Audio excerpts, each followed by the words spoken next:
Jueces capítulo 6 versículo 11. Y vino el ángel de Jehová y se sentó debajo de la encina que está en Ofra, la cual era de Joás Abiezerita, y su hijo Gedeón. ¿Cómo se llamaba el hijo de este hombre? Gedeón. Estaba sacudiendo el trigo en el lagar para esconderlo de los madianitas. Y el ángel de Jehová se le apareció y dijo: Jehová está contigo, varón esforzado y valiente. Viene un ángel y le da un mensaje de este tipo y le dice: el Señor está contigo.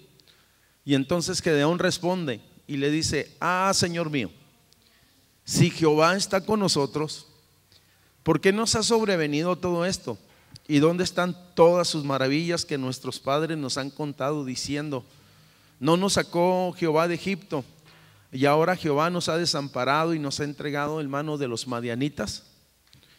Y mirándole Jehová le dijo: ve con esta tu fuerza y salvarás a Israel de la mano de los madianitas.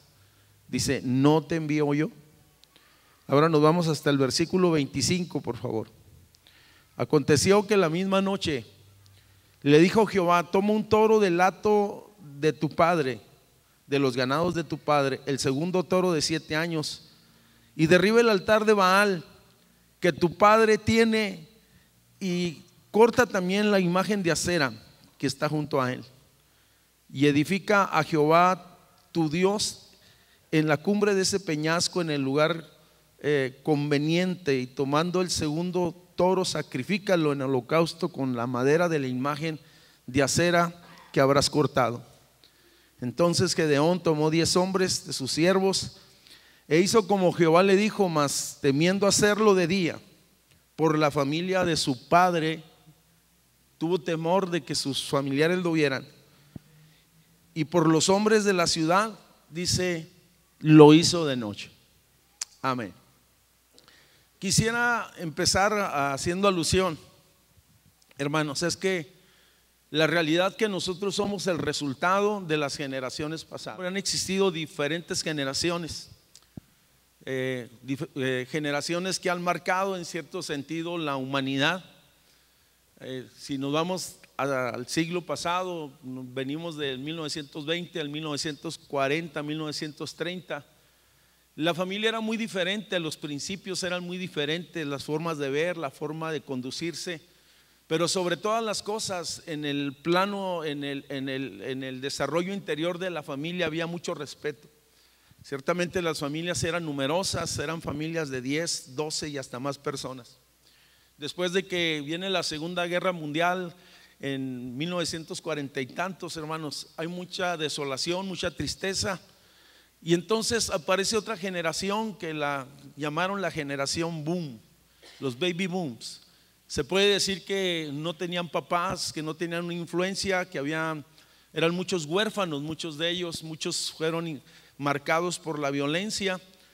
Y es ahí donde se gesta una generación que empieza a hacer locuras, y es la base para que en 1970 del siglo pasado, hermanos, aparezcan esa generación de los 70 que se conoció por sus locuras, que uno de sus emblemas era amor y paz, el amor libre, el uso de las drogas, y empezaron a hacer una serie de cosas impresionantes.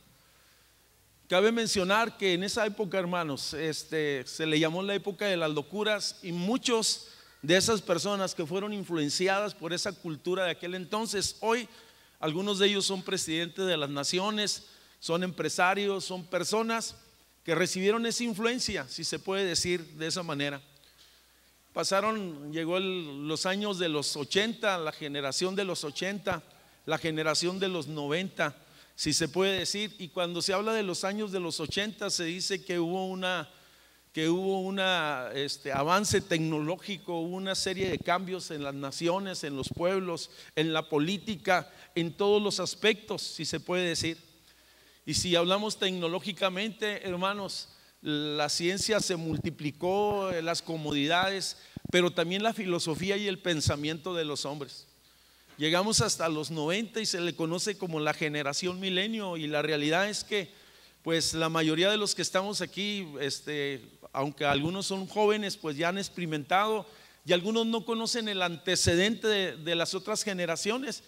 Hoy para las generaciones presentes todos piensan que siempre existía el celular, o que existían las televisiones a colores, o que existían los elevadores, las computadoras inteligentes y toda esta serie de cosas. La realidad, muchas de esas cosas ni siquiera existían. En aquellos años yo me acuerdo, hermanos, que el único que traía un teléfono así como los que se usa ahora, hermanos, que tú puedes tener una comunicación y estar viendo, era el 007. ¿Qué es lo que yo estoy diciendo? Vuelvo a repetirle, nosotros somos el resultado de las generaciones pasadas.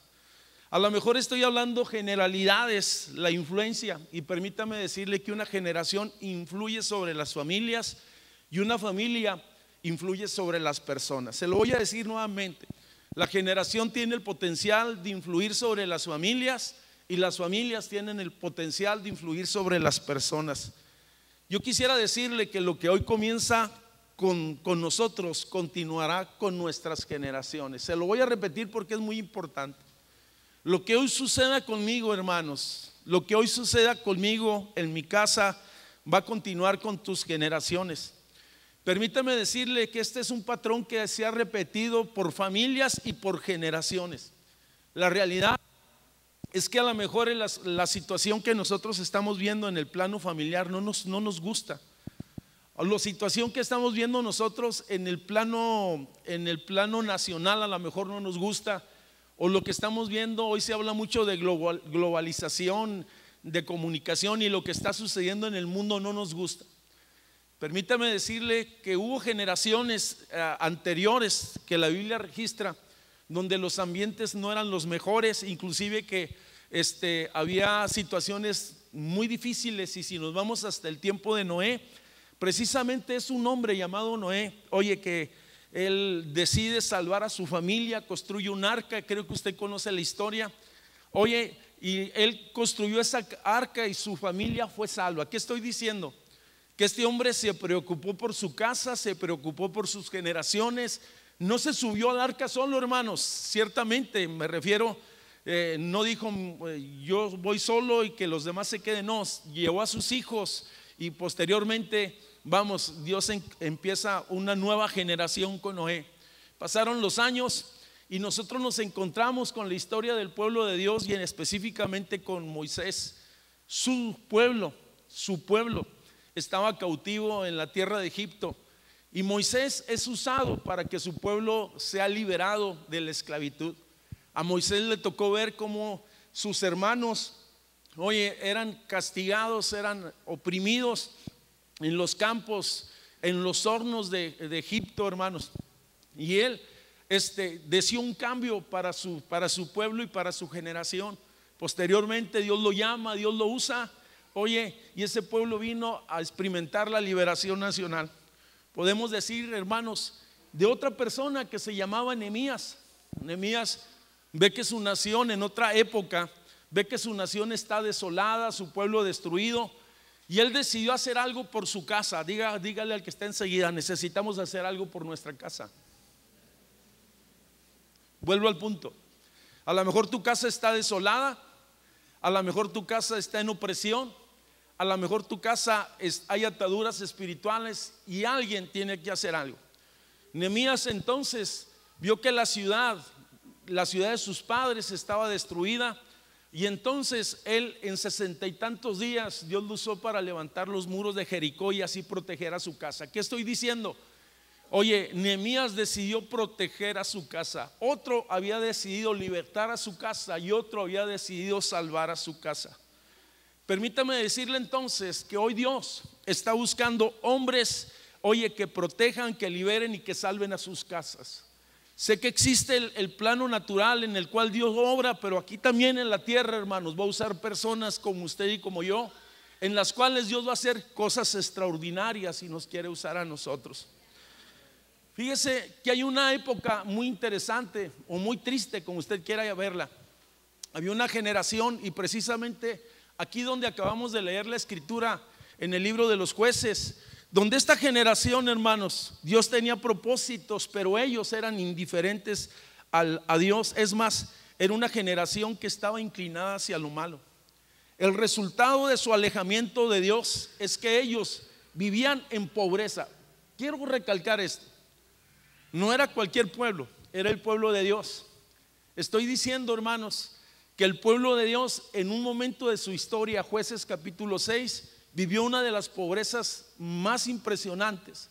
Oye, era un pueblo que vivía en opresión, sus enemigos se enseñoreaban de ellos, venían los madianitas, decía que devastaban todo lo que ellos cosechaban. En otras palabras, era un pueblo que se dedicaba a labrar la tierra, venían los enemigos, oye, y el adversario se comía el fruto de la tierra. A lo mejor algunos, si hacemos una aplicación a nuestras vidas, a lo mejor algunas de las familias, no los madianitas, pero sí el devorador, porque la Biblia habla del devorador, el que viene y que come el bien de la tierra, el que come las bendiciones, el que come los recursos que tú tienes y el que va y que quiere destruir tu casa y tu familia. El pueblo, lo más impresionante, el pueblo de Dios vivía bajo intimidación. Llama mi atención que ellos entonces, a causa de las cosas que les estaban pasando, hermanos, ya tenían miedo sembrar, ya tenían miedo salir, ya tenían miedo desarrollarse como naciones o como pueblos. En otras palabras, y me estoy refiriendo a un pueblo, al pueblo de Dios. El resultado de todas estas situaciones, que el enemigo se estaba enseñoreando de ellos, que el enemigo estaba destruyendo sus sueños, y que el enemigo, hermanos, en la propia tierra prometida, en la tierra que el Señor había dicho que fluiría leche y miel, los estaba, hermanos, desolando. Y en otras palabras, había una devastación impresionante. Pero en medio de esa generación, vuelvo al punto, yo le dije que había una generación muy singular, que tiene muchas similitudes tal vez con el tiempo que nosotros estamos viviendo, hermanos. Había un hombre que creció viendo todas esas situaciones, y me refiero a este hombre que se llamaba Gedeón. Y llama mi atención las características que tiene sus características personales que tiene esta persona. Es un hombre ordinario. Oye, aunque cuando tú analices el pasaje detenidamente te vas a dar cuenta que inclusive era una persona que tenía un concepto pequeño de sí mismo. Y me da la impresión que Gedeón, en cuanto a su carácter, era una persona tímida. Pero a pesar de ser tímido, la Biblia me dice que era un hombre esforzado y valiente. O sea, ¿qué le estoy diciendo? Que a lo mejor no era un gran comunicador, que a lo mejor no era una persona que podía expresarse, pero era una persona que no se rendía. A ver, dígale al que está enseguida: vamos a luchar por nuestras generaciones. No te rindas, dile, no te rindas. Porque es muy fácil, hermano, rendirnos ante la adversidad, ante las cosas malas que nos pasan, ante las situaciones. Es muy fácil rendirnos ante el mal. Es muy fácil, hermanos, rendirnos ante las calumnias, ante la opresión. Es muy fácil rendirnos ante la crítica. Es muy fácil rendirnos ante los problemas. Pero dígale nuevamente al que está enseguida: no te rindas. Era un hombre esforzado y era valiente. Yo le quiero decir que no era un Superman, no era un superhombre, sino era un hombre común. Es más, no era tan fuerte como Sansón, que podía desbaratar ejércitos con su fuerza. Tampoco era tan sabio como Salomón, que podía ser, que tenía una sabiduría sobrenatural dada por Dios. Ni tan paciente como Moisés, pero él decidió hacer algo. Oye, decidió luchar por sus generaciones. Estos tiempos desafiantes, hermanos, que hoy tenemos, oye, la realidad es que se necesitan personas que se levanten y hagan algo por sus generaciones. Quisiera que analicemos algunas cosas que Gedeón hace, hermanos, y cómo logró impactar su generación y cómo logró provocar un cambio. Y son cosas tan sencillas en cierto sentido. La primera cosa que necesitamos hacer para salvar a nuestras generaciones, vuelvo a decirle, no se trata de tu estado civil, si eres soltero porque no tienes hijos, pero lo que tú hagas hoy comienza contigo, pero va a continuar con tus generaciones. Y necesitamos actuar a favor de ellas. Hay dos cosas que podía haber hecho Gedeón, hermanos. Número uno, haberse quedado quieto sin hacer nada. Haberse quedado impasible y decir: no lucho, no siembro, no cosecho. Al cabo, caer en una actitud conformista y derrotista, porque en ocasiones nos puede suceder esas cosas y decir: ya me cansé. Ya me cansé de corregir a mi esposo, ya me cansé de corregir a mis hijos, ya me cansé de esta vida, ya me cansé de todas las cosas. Oye, la realidad es que la vida en sí implica una lucha. Y algunos dicen, ya me cansé. Gedeón decidió actuar a favor de su generación. Y vemos, yo le dije que había dos cosas por hacer. Número uno, olvidarse, oye, y permitir que fuesen despojados. Vamos, morir de hambre y morir de pena y exponerse a sus enemigos. O número dos, levantarse y empezar de nuevo. Eran tiempos tan peligrosos, eran tiempos tan difíciles, que Gedeón tenía todavía algo de semilla y decidió entonces sembrar y logró cosechar, y entonces empezó a guardar su cosecha y se fue a la montaña. Algunos lo ven como una situación difícil en la vida de un hombre. Yo veo a alguien que está haciendo algo por sus generaciones, alguien que está diciendo: mi familia tiene que estar segura, mi familia necesita el sustento, mi familia necesita protección. En otras palabras, yo necesito hacer algo por mis generaciones.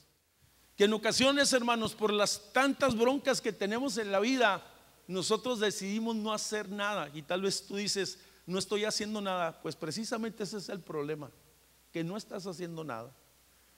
Muchos de nosotros en ocasiones intuimos que las cosas no están muy bien con nuestros hijos y no hacemos nada, y dejamos que las cosas sigan caminando, desarrollándose. La realidad es que Gedeón entonces, hermanos, decidió entonces sembrar y cosechar y preservar y bendecir a sus generaciones. En otras palabras, para nosotros esto nos dice un mensaje: lo que está en juego es mi familia, lo que está en juego son mis generaciones. No más desolación en mi familia, no más depresión, no más tristeza, no más opresión, no más muerte, no más hijos ni nietos en drogas. Yo tengo que levantarme y luchar por ellos, hermano.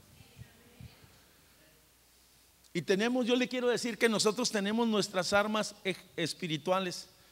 Gedeón tomó decisiones importantes, y le quiero decir que los enemigos que tenía delante de ellos era un enemigo grande y era un enemigo poderoso. A lo mejor su problema es grande, y a lo mejor, oye, yo le quiero decir que hay uno que es más grande y que es más poderoso que sus problemas. Se llama Dios, se llama Jesús. Él tiene el control de todas las cosas.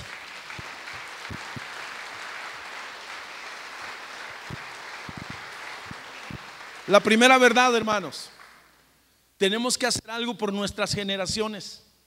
En esto no hay neutrales. En esto no hay neutrales.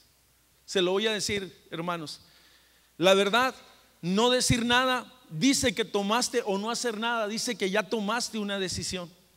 Es más, en ocasiones algunos de nosotros hasta espiritualizamos las cosas y decimos: es que yo amo a Dios. Pero la realidad, hermanos, es que son más relevantes lo que hacemos, porque estoy hablando del hacer. Oye, lo que hacemos que lo que decimos. Alguien puede decir: yo estoy apasionado, yo voy a la iglesia, pero la realidad es que está más apasionado por su deporte favorito. No tiene tiempo para profundizar en Dios. Alguien solamente buscará a Dios, hermanos. La verdad es que no está haciendo nada. Dice: yo voy el domingo a la iglesia. Pero la realidad es que muchos de nosotros solamente buscamos a Dios cuando tenemos problemas, y eso no impacta a nuestras generaciones. Es más, es una distorsión de la fe, permítame decirle. Eso es una distorsión de la fe, porque estás enseñando a tus hijos que solo lo busquen cuando tienen problemas o necesidades. Dice la Biblia: al Señor serviremos en todo tiempo, le adoraremos en todo tiempo, nos congregaremos en todo tiempo. Oye, en tiempos de austeridad, en tiempos de enfermedad, en tiempos de gozo, en tiempos de abundancia. Y si usted está conmigo de acuerdo, diga conmigo amén y dele un fuerte aplauso al Señor. Segunda cosa que es muy práctica y que hace Gedeón para salvar su generación: necesita no ceder ante la intimidación. Yo le dije que toda la generación, los contemporáneos de Gedeón, estaban intimidados, ya no querían sembrar y por lo tanto no cosechaban. Es más, no solamente se llevaban los bienes de la tierra, sino que también se llevaban los frutos de los animales. Venían los madianitas, dice, como langostas, y arrasaban la tierra, hermanos, y se llevaban todo lo que representaba riquezas, no solamente granos, animales, sino oro, plata y todo lo que tuviera valor. Si ellos veían algo de valor en una casa de los judíos, llegaban y se llevaban absolutamente todo, hermanos, absolutamente todo. La realidad, hermanos, es que era intimidante en la forma que ellos se conducían, cómo venían. Oye, un ejército organizado y aquí está un pueblo intimidado. La primera cosa que yo te quiero decir en relación a esto: no te dejes intimidar por las circunstancias. Muchas veces es un arma poderosa la intimidación que nos paraliza, que tiene el poder para neutralizarte. No te dejes intimidar, oye, porque fracasaste en algún momento dado en tu carrera profesional, en tu negocio, o a lo mejor han pasado cosas difíciles en tu familia. No te intimides. Eso es lo que hace, es lo que hace Gedeón. Permíteme decirte que el adversario, la especialidad de él no solamente es destruir, sino también intimidar. No te intimides delante de tu enemigo, no te intimides delante del mundo, no te intimides delante del diablo y no te intimides delante de la adversidad. Levántate hoy y pelea por tus hijos. Y si estás de acuerdo conmigo, di amén, yo lo voy a hacer. A lo mejor fue una situación difícil la que has estado pasando, pero no te intimides. Muchas veces yo he visto a personas que son profesionistas y están intimidados, hermanos. Tienen miedo de levantarse y emprender nuevamente el negocio. Muchos son profesionales y tienen miedo de ir a pedir trabajo, están intimidados. Muchos, hermanos, están intimidados aún hasta por sus hijos.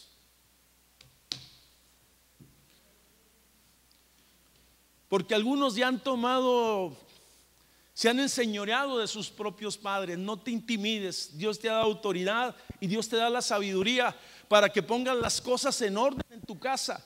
Oye, tienes que poner orden en tu casa, porque se trata de asuntos de generaciones. Lo que hoy suceda conmigo va a repercutir sobre mis generaciones. ¿Estamos aquí, hermanos? Qué impresionante es esto: el pecado, el adversario, la tentación. El mundo tiene el poder de intimidarnos, de paralizarnos. ¿Y sabe dónde he visto mucha gente yo intimidada? En la iglesia. ¿Sabe dónde he visto a muchos hombres intimidados? En la iglesia. He visto a muchos hombres, hermanos, que están aquí pero no están aquí, que no se cuenta con ellos, que a lo mejor tienen mucho potencial, pero están intimidados y no están accionando en las cosas de Dios, en lo que Dios ya les ha dado. Permítame decirle, y yo le voy a decir algo: son personas que aman a Dios, pero la realidad, hermanos, están neutralizados. Si queremos impactar nuestras generaciones, mire, y es tan sencillo y tan práctico. Nosotros no tenemos ningún problema en hacer un congreso de mujeres. Es un ejemplo. Las mujeres vienen, pero ¿cómo batallamos para hacer una reunión de varones? ¿Cómo batallamos para establecer un culto de oración de varones? Y eso me habla que algo está pasando en el plano espiritual y en el corazón de los varones. Yo quisiera, hermano, que está usted aquí, con todo respeto, usted tiene que ver estas situaciones, porque muchos de nosotros hemos delegado las cosas espirituales y las hemos puesto en manos de nuestras esposas, y eso nos corresponde a nosotros. Eso es estar neutralizados, estar pasivos, estar inactivos. En otras palabras, es que mi esposa es la que tiene tiempo, yo tengo que ir a trabajar. No, permítame decirle que nosotros necesitamos tomar determinaciones serias ante estas cosas. Estoy diciendo, recuerda, y yo le voy a decir algo: recuérdese que es más grande el que está con nosotros que nuestro adversario. Nuestro Dios es poderoso, nuestro Dios es grande. Sea su nombre glorificado para siempre. Yo te decía, la primera cosa, que necesitamos hacer algo por nuestras generaciones, actuar a favor de ellas. La segunda es no ceder ante la intimidación. La tercera, hermanos, para salvar nuestra generación necesitamos entonces, como Gedeón, relacionarnos con Dios. Y entramos al pasaje. El pasaje que hemos leído dice que el ángel de Jehová se hace presente donde está Gedeón y llega y lo saluda y le dice: varón esforzado y valiente, y le dice: el Señor está contigo. lo saluda, da una salutación, lo saluda, en otras palabras, confirma. Y luego Gedeón le responde: si el Señor está con nosotros, le empieza a decir Gedeón, ¿por qué nos han sucedido todas estas cosas? Había dudas en el corazón de Gedeón, había inquietudes, a lo mejor hasta había decepción. Dios nos ha dejado, Dios nos ha abandonado, ¿por qué nos están pasando estas cosas? ¿Qué es lo que yo estoy diciendo, hermanos? Estoy diciendo que Gedeón estaba sumido, tenía conocimiento de Dios, pero no tenía una relación con Dios. Gedeón no conocía a Dios. Gedeón tenía conocimiento que habían transmitido sus padres, porque el pasaje dice: nuestros padres nos han dicho que Dios en el pasado ha hecho cosas impresionantes, ha hecho maravillas. Y dice, ya, pero había inquietudes, ¿por qué nos han sucedido estas cosas? Si Gedeón hubiese vivido en este tiempo, hermanos, si Gedeón hubiera vivido en este tiempo, hermanos, a lo mejor Gedeón hubiera tenido una Biblia Thompson como la suya y la mía. A lo mejor Gedeón tendría música cristiana. Oye, pero el punto es que necesitaba Gedeón relacionarse con Dios. En otras palabras, Gedeón necesitaba conocer a Dios. Sé que esta tarde están con nosotros algunas personas, hermanos, que son nuevas en la fe y que están en el proceso y arraigando su fe y creciendo en el conocimiento de Dios. Pero mi preocupación como pastor, ¿qué de aquellas personas, hermanos, que tienen mucho tiempo en el camino de Dios, pero que no se han relacionado con Dios, o aún más, que no conocen a Dios de una manera personal? Es ahí donde empieza el cambio de la vida de Gedeón, de lo ordinario a lo extraordinario, hermanos. Es ahí donde Gedeón empieza a ver la mano de Dios, donde los aspectos espirituales empiezan a ocurrir en la vida de Gedeón. Es donde Gedeón es promovido. Aquel mensaje, aquel personaje, oye, lo habla, lo desafía, lo reta y le dice: yo soy el que está contigo. Me llama la atención que Gedeón se impresiona mucho al saber que Dios tenía un plan para él y para su familia. Fíjese qué impresionante. A lo mejor había inquietudes en el corazón de Gedeón, pero cuando Gedeón se entera de lo que Dios quería hacer, entonces Gedeón se sorprende. En otras palabras, de igual manera, Dios está interesado en nosotros, pero Dios está interesado en nuestras generaciones. Permítame decirle que el principio, nosotros somos el principio. Lo que hoy comienza con nosotros continuará con nuestras generaciones, si se puede decir de esa manera. Cuando analizamos la vida de Gedeón, hermanos, entonces todo empieza con una relación. Dice Gedeón, primero que nada, fue impresionado con Dios. Si nosotros queremos, hermanos, que el mundo cambie, que nuestra familia cambie, que nuestra nación cambie, necesitamos cambiar nosotros. Se lo voy a repetir. Nosotros estamos esperando que el mundo cambie, que nuestra familia cambie, pero la verdad es que los primeros que necesitamos cambiar somos nosotros. Dios empezó entonces a tener un trato personal, porque cuando nos relacionamos con Dios, entonces empiezan a operarse cambios en nuestro corazón. Cuando tú ves el trato que Dios trae con Gedeón, es muy impresionante. Primero fue con él, diga, primero conmigo. Algunas dicen, hermano, es que usted no sabe la clase de marido que tengo o la clase de señora que tengo. Diga, primero conmigo. Dios quiere empezar primero contigo. Después de esto dice que cuando Gedeón platica, es impresionado. En otras palabras, Dios trajo un trato para la familia de Gedeón. Tercero, Dios trajo un trato para los amigos de Gedeón y las personas que vivían en el pueblo donde Gedeón vivía. Y cuarto, Dios trajo un trato sobre la nación, y a la persona que Dios usó, hermanos, fue a Gedeón. El que tuvo que romper y vencer con todos esos obstáculos, primero fue Gedeón. No empezó en su casa, no empezó en su nación, sino empezó en su persona. Dice entonces que el ángel le dice: ¿sabes, Gedeón? Y volvemos al punto, para impactar tu generación es importante que hoy tú y yo, hermanos, nos relacionemos con Dios. La Biblia dice que el evangelio es predicado por medio del testimonio, y que lo que Dios hace contigo, hermanos, puede trascender a muchas personas. Yo recuerdo, y algunos de ustedes lo conocieron, había un muchacho aquí en el barrio que creció en el barrio y creció en la frontera, y muy inquieto, andaba en drogas. Y yo recuerdo, pasaba por aquí por enfrente del templo, traía un carro convertible, lo traía lleno de drogas, de amigos, de armas y cosas como esas, hijo de un cristiano, de una familia que se había convertido. Por cierto, que fíjese que cuando el papá de ese muchacho venía al culto, cuando recién empezó a venir a la iglesia, él venía armado. En la bolsa de la esposa, el papá de ese muchacho, de Alex Grande, el Señor traía un arma, porque ellos como familia, porque hasta eso se heredan, hermanos, los pleitos, las contiendas y todas esas cosas se transmiten de generación. Esto es impresionante. Y el hombre traía un arma, el papá de ese muchacho traía un arma y venía hasta que Dios lo tocó. Pero toda su familia descarriada. Yo recuerdo a ese muchacho, tal vez era la oveja negra de la familia, y el chavo andaba descarriado. Pero cuando Dios lo tocó, cuando Dios lo transformó, el año pasado él estuvo aquí testificando y predicando. Oiga, el barrio, aquí la comunidad, el entorno se conmovió por el testimonio del chavo. Decían, se convirtió el brochas. ¿Qué es lo que estoy diciendo? Que Dios es poderoso, que no hay nada imposible para Dios, ni persona endurecida, ni caso incurable, nada. Dios es poderoso, sea su nombre glorificado. Ya hemos hablado un poco de él en otras ocasiones.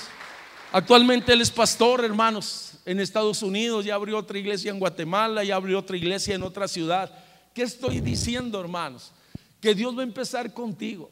Que Dios va a empezar contigo y luego va a seguir con tu familia, va a seguir con tus amigos. En otras palabras, oye, Dios es poderoso, Dios es bueno y quiere usarte para bendecir a otros. Si fuimos instrumentos de destrucción, Dios quiere usarnos como instrumentos de bendición, de edificación, para gloria de Dios Padre. No desistas, lucha por tus generaciones, hermanos. Tercera cosa importante para que nosotros, hermanos, podamos trascender, salvar, impactar a nuestras generaciones. El Señor le habla a Gedeón y le dice: sabes, Gedeón, tienes que ir a la casa de tus papás. Lo confirma en el llamamiento, le quita todos sus temores, y parte de los temores Gedeón estaba poniendo hasta señales, situaciones de esas que usted va a leer en su casa. Pero antes de llevarlo al mundo, primero lo lleva a su casa. Antes de llevar a Gedeón al mundo, lo lleva a su casa. Porque había cosas en la casa de Gedeón que tenían que arreglarse, hermanos. Hay cosas en nuestra casa que tienen que ordenarse. La realidad, hermanos, es que Dios estaba pensando no en una victoria temporal como muchas de las que nosotros hemos tenido, sino estaba pensando en una victoria total, en la que los madianitas, los enemigos del pueblo de Dios, fuera roto ese poder y que ya no se enseñorease del pueblo de Dios. En otras palabras, pero tenía que arreglar Gedeón su casa. Y el Señor le dice a Gedeón: sabes, Gedeón, tienes que ir a tu casa y lo primero que vas a tener que hacer es derribar esa estatua, ese ídolo que está en ese lugar. Tal vez algunos de los que están aquí dicen: bueno, hermano, yo hace mucho ya no voy, ya no me voy de rodillas detrás de un santo, ya no prendo veladoras, ya no voy con los brujos, ya no tengo altares a lo oculto, a lo falso. Pero en ocasiones hay otras cosas, hermanos, que están en nuestra casa que necesitan ser derribadas. Hay situaciones que necesitan ser sacadas de nuestras casas. Hay situaciones, oye, resentimientos, iras, pleitos, contiendas que se están enseñoreando y que Cristo no es el Señor de nuestra casa. Somos cristianos, sí, ciertamente, pero en nuestras casas muchas veces hay mucha contienda, mucha discusión, mucha disensión, amados hermanos. Necesita derribarse todas esas cosas.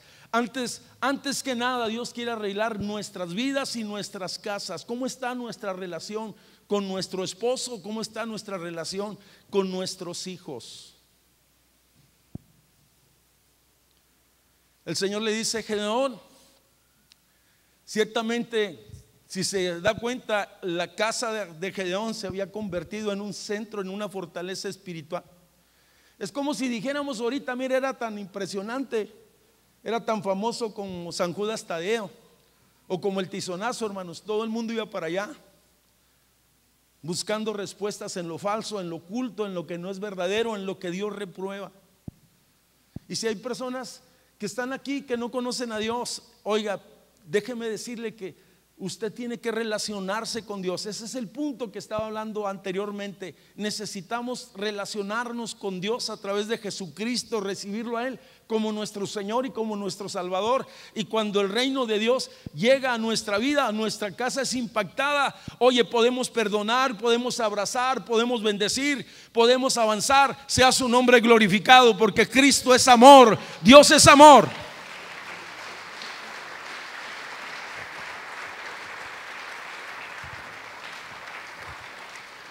No se trataba de ganar una batalla, sino de ganar la guerra.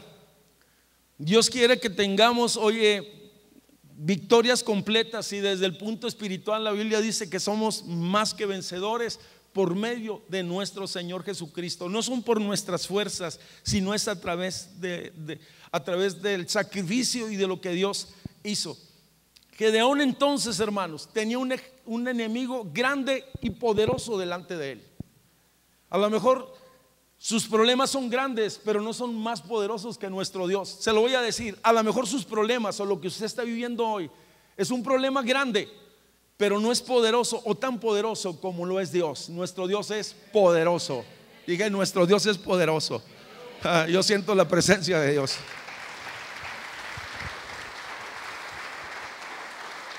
Gedeón tenía dos enemigos por confrontar. Un enemigo en el plano espiritual, Baal, Asterot, y otro enemigo en el plano natural, hermanos, los madianitas. Pero si se da cuenta, en este caso, hermanos, primero Dios empieza confrontando lo espiritual y le dice a Gedeón: Gedeón, quiero que te vayas a tu casa y vayas y derribes lo que está ahí en tu casa. Empieza con el plano espiritual. Yo le quiero decir que hay una conexión impresionante entre el plano espiritual y el plano natural. Y se lo va a entender con esto que le voy a decir de una manera muy fácil. México es un país tan rico, hermanos, como pocos países. México tiene mares, México tiene selva, México tiene desiertos, México tiene puertos. México está de vecino con uno de los países más poderosos y tecnológicos del mundo. México debería estar posicionado en un lugar prominente entre las naciones, pero México, el 40% de los mexicanos están en extrema pobreza. Ahí va, relación o vínculo. El 80% de los mexicanos son marianos guadalupanos. Hay un vínculo espiritual. La idolatría trae maldición y opresión sobre las naciones. Y la Biblia dice: bienaventurada la nación cuyo Dios es Jehová. Sea su nombre glorificado. México necesita conocer a Dios. México necesita ser libre. México, más que tecnología, necesita conocer un Salvador. Porque si el reino de Dios se establece en México, las cosas van a cambiar. Oye, y queremos que cambie, y por lo tanto predicaremos que Cristo salva, que Cristo es rey de nuestra nación, y que no hay una reina en México, sino un rey que se llama Jesús. Pudiéramos decir tantas cosas en relación a eso, pero Dios le habla a Gedeón y le dice: Gedeón, es necesario que derribes lo falso. Pero pegado a lo falso, dice, es necesario que edifiques lo verdadero. Muchos de nosotros nos hemos vuelto especialistas, hermanos, en derribar lo falso, pero no estamos edificando lo verdadero. Muchos de nosotros somos especialistas en derribar, señalar lo falso, pero no estamos edificando lo verdadero. Dice que Gedeón esa noche llegó con otras personas y dice, le pegaron ahí a la raíz de aquel ídolo, lo derribaron, lo quemaron, pero inmediatamente, hermanos, empezaron a edificar un altar al Dios verdadero. ¿Qué es lo que yo estoy diciendo? No solamente se trata de quitar lo malo, sino hacer lo correcto. Y tal vez lo que te voy a decir va más allá de lo convencional. No se trata, hermanos, solo de dejar de decir malas palabras o palabrotas, porque algunos ya no las decimos, pero no hablamos la palabra de Dios. Algunos ya no maldecimos, pero no hablamos la palabra de Dios. No se trata solo de venir a las reuniones los domingos, sino hacer de Jesús que sea el Señor de nuestra vida. No se trata solo de ya no malgastar nuestro dinero en vicios, en amigos, en mujeres, en placeres, sino se trata, amado hermanos, de ser generoso para las cosas de Dios. Porque hay gente que ya no toma, ya no fuma, pero no es generosa. No se trata, hermanos, de ya no oír corridos ni canciones que le hablan a tantas tonterías. Estoy diciendo que para salvar, para impactar, necesitamos quitar lo falso y establecer lo verdadero. No se trata, hermanos, solo de tener conocimiento, sino ser un verdadero discípulo de Cristo.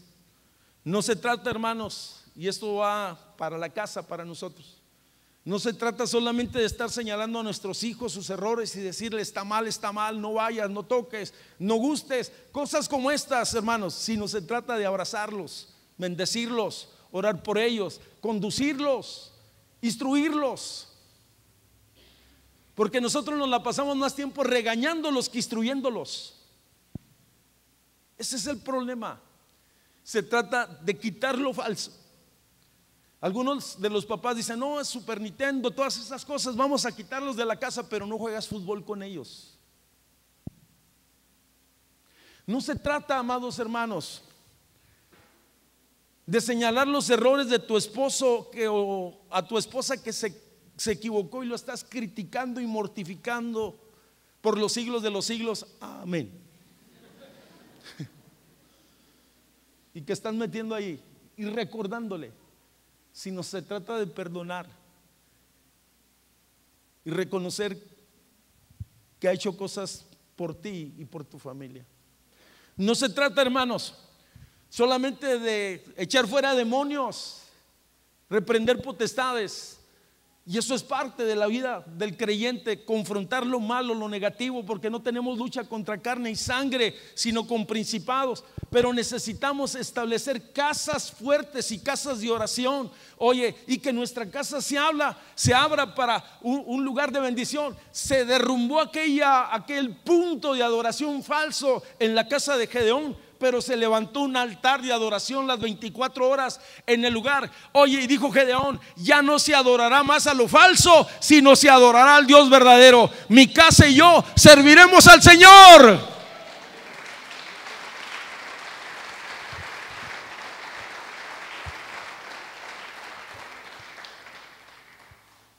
Muchos nos hemos vuelto especialistas en derrumbar y necesitamos empezar a edificar. Muchos somos demoledores en el sentido espiritual, pero no somos edificadores. Ese es el problema. Gedeón entendió eso. Yo te dije que Gedeón, Dios empezó a traer un trato con él. Segundo, se fue a su casa. Tercero, se fue con sus amigos y empezó a impactar la vida. Lo que Gedeón hizo impactó la comunidad. Cuando tú lees el relato, y ni siquiera me voy a ir más allá, todo eso sucedió en la casa y en la vida de Gedeón. Oye, parecía algo que no tenía trascendencia, pero corrió un reguero impresionante la noticia, como reguero de pólvora, impresionante la noticia de que Gedeón había sido transformado, que se había encontrado con el ángel, que Dios decía que se volvieran a él, que se podía vencer al enemigo, que podían ser más que vencedores, que podían salir de la ruina, que podían salir de la opresión, que podían salir de la miseria, que era necesario que se volvieran a Dios. Fue lo último que hizo. Sea su nombre glorificado. Vamos a levantarnos y pelear por nuestra casa. Sé que aquí hay muchachos solteros. Están diciendo, le está hablando a los casados. No, te estoy hablando a ti. Porque se trata de generaciones. Porque lo que tú haces hoy se perpetúa con tus generaciones. El fundamento que tú estableces en tu vida cristiana va a ser el fundamento en los cuales tus generaciones se paren. ¿Qué es lo que yo estoy diciendo? Que cuando en una casa, hermanos, y alguien que es soltero puede ser tan influyente en la casa, un hermano que se consagre y que se dedica a Dios y que puede influenciar en sus demás hermanos, primos, amigos y todos los que están alrededor de su casa. Así como tristemente también cuando alguien se consagra para lo malo, empieza a drogarse y empieza a compartir, puede influenciar en la vida de sus hermanos, de sus vecinos y de su colonia. ¿Qué estoy diciendo? Que Dios está buscando. En el pasado encontró a alguien que estuvo interesado en salvar a su familia, se llamaba Noé. Que Dios encontró en otra generación a alguien que se vio interesado en proteger a su familia y edificar muros, se llamaba Nehemías. Que había alguien en el pasado, hermanos, que estuvo dispuesto, a romper toda opresión del enemigo, se llamaba Elías. Y pudiéramos seguir hablando de muchos personajes, pero este me llama la atención. Un hombre común que Dios lo llevó a traer, salvación para sus generaciones, impactar a su nación. ¿Quiere ponerse de pie, por favor?